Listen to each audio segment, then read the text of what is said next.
first ever Latin American Business Forum in the UAE wrapped up today with officials from both sides leaving with ideas on how to grow trade. The two-day forum hosted over 500 prominent stakeholders, including heads of state, policymakers, and business leaders. Imports and exports between the UAE and Latin America are currently quite low. And since both regions rely on one another for essential products, there are plenty of opportunities to explore.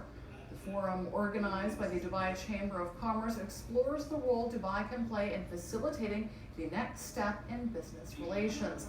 UAE officials say there's a clear path forward. Well, I think every nation and regions of the world are very important for us since we have both a policy and a strategy of building the best of trade relationship with nations. And Latin America has one of the group of nations that we need to do more with, especially that we became a major importer of a lot of the agricultural product from these nations.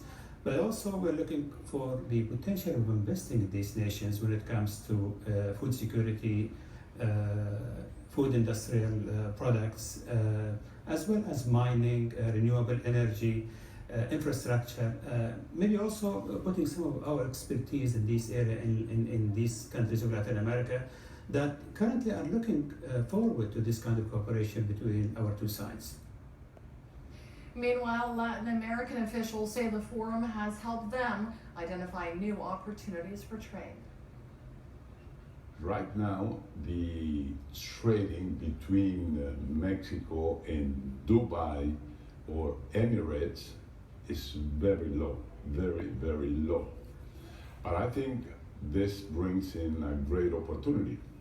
After listening to the Minister of Economy of Dubai, I think it's clear that we can build a bridge, and exactly right now is most opportune to do it. And I think Mexico has to start diversifying. If we can start with some investment coming from Dubai, if we can start with a flight flying Mexico-Dubai, that will bring in not only people, but also products. For give to the population, the Emirates population and the Argentinian population, the benefits, more possibilities, more opportunities. The exchange between two countries like Emirates and Argentina is probably without techo, without limit. Okay, this week, Indian Prime Minister Narendra Modi announced the shock withdrawal of 500 and 1,000 rupee notes from circulation. And in the United States, a new president-elect is ready to take the reins. And how will these events impact UAE expats? We are joined by the Vice Chairman of the Foreign Exchange and Remittance Group and the President of UAE Exchange, Mr. Y. Sudhir Kumar Shetty. Thanks so much for being with us tonight, Mr. Shetty. Now, UAE banks and exchange houses aren't taking these 500 and 1,000 rupee notes. What are Indian expats in the UAE to do with these notes? Yes, since the announcement of this discontinuance of the 1,000 and the 500 denomination notes on before last night, immediately all the exchange companies across UAE and across the world have stopped accepting the 1,000 and 500 denomination notes because we will not be able to sell it out to anybody, and it is worthless.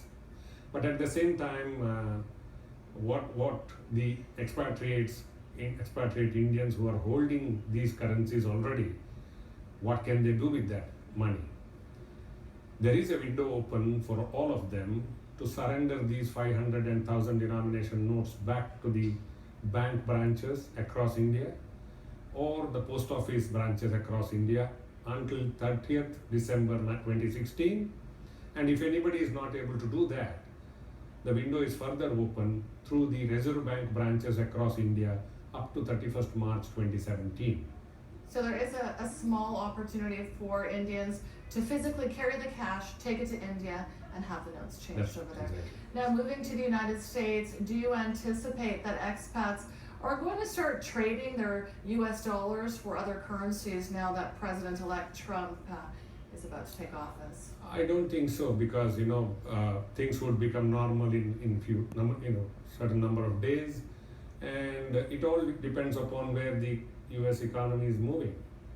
We are expecting a Fed revision that is going to come up in the coming months, and also the unemployment rate is down, economy is started doing well. These are the factors probably which will determine rather than the political aspect of it. But hasn't the Fed already announced that they're going to tighten things up? Precisely, that's the reason why probably the market has already discounted that factor, and going forward things would remain normal. Now, as the president of the UAE exchange, do you think money transfer companies here are doing enough to prevent money laundering?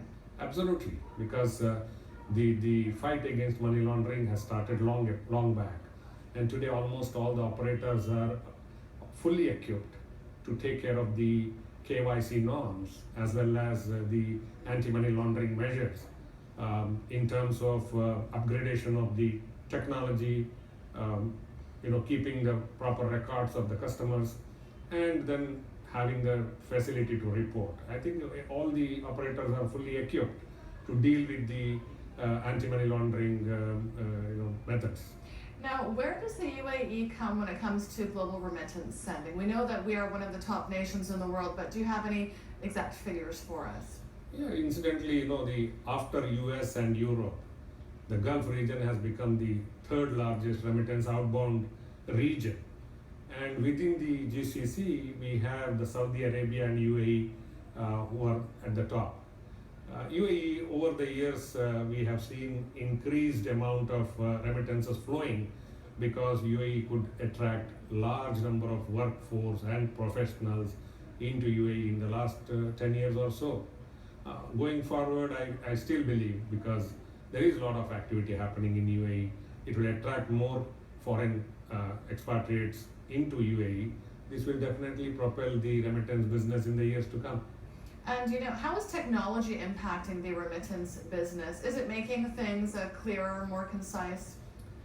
You see, going forward, adoption of technology, moving towards the digital mode, going through the online mode of remittances, these are the things that we are going to see, because if we have to prepare ourselves to deal with the next generation of customers. I think the next generation of customers, they are very comfortable and convenient to go over to the digital mode, and it will make things very easy and convenient for the customers as well. Absolutely. Well, thank you very much for joining us tonight, Vice Chairman of the Foreign Exchange and Remittance Group and the President of UAE Exchange, Mr. Y. Sudhir Kumar Shetty. Thank you so much. Rent across various Dubai communities have seen a drop in the third quarter of 2016 after remaining stable during the first half of this year. Real estate agents Chesterton say rents fell between 1% and 2% for both apartments and villas in the Emirates. The biggest declines were witnessed in the 2-bedroom units in downtown Dubai, Jumeirah Lake Towers, and the Greens. Villas at Arabian Ranches recorded the maximum decline, while rents for villas on the Palm, Jumeirah Village Triangle, and the Springs remain steady. A majority of workers in the region say they want to quit their jobs for better career growth. The latest global workforce study by international advisors Willis Towers Watson reveals that salary is the #1 reason employees move on to other companies. That's followed by better opportunities for career growth. The report included responses from 31,000 employees around the world, including the UAE. Experts say the findings indicate there is room for improvement in companies' employee retention strategies. Dubai South has announced the appointment of TMIL Private Jet Media to